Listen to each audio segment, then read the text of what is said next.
ಹಕೂನ ಮಟಾಟ. ಇವತ್ತು dubbing late ಆಗಿದ್ದಿದ್ರಿಂದ late ಆಗಿದ್ದು fresh air ಅಲ್ಲಿ ಜಿಮ್ ನಡ್ಕೊಂಡ್ ಬಂದು ಒಂದಷ್ಟು ವರ್ಕೌಟ್ಸ್ ಮಾಡಕ್ ಶುರು ಮಾಡಿದೆ. ಇಡೀ ಜಿಮ್ ಖಾಲಿ ಹೊಡಿತಿತ್ತು, ಯಾಕಂದ್ರೆ ನಾನ್ ಬಂದಿದ್ದೆ ಲೇಟ್ ಅಲ್ವಾ. ಸೊ ಫೈನಲಿ ಜಿಮ್ ಮುಗಿಸ್ಕೊಂಡು ಮನೆಗೆ ಹೋಗ್ತಾ ಇರ್ಬೇಕಾದ್ರೆ ನನಗನ್ಸಿದ್ದು, ಜೀವನ ಎಂಬುವುದು ಒಂದು ಪಾಠ.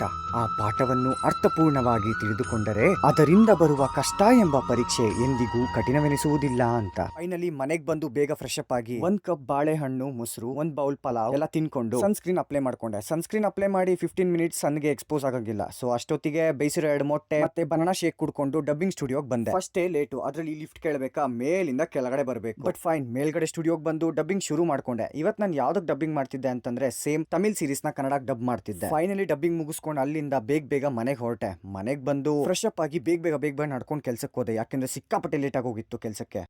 ಅಂತೂ ಇಂತೂ ಫೈನಲಿ ಕೆಲಸ ಮುಗಿಸ್ಕೊಂಡು ಮನೆಗೆ ಹೊರಟೆ. ನೆಮ್ಮದಿಯಾಗಿ ನಡ್ಕೊಂಡು ಮನೆಗೆ ಬಂದೆ. ಅಷ್ಟೊತ್ತಿಗೆ 3:30 ಆಗಿತ್ತು. ಬಟ್ ಫೈನ್, ಬಂದ ತಕ್ಷಣ 2 ಮೊಟ್ಟೆ ಪಲಾವ್ ಸ್ವಲ್ಪ ಬಿಸಿ ಮಾಡ್ಕೊಂಡು ತಿಂದು ಸ್ಕಿನ್ ಕೇರ್ ಮಾಡ್ಕೊಂಡು ಮಲ್ಕೊಂಡೆ. ಮತ್ತೆ ನಾಳೆ ಸಿಗೋಣ. ಬಾಯ್, ಟೇಕ್ ಇಟ್ ಈಸಿ.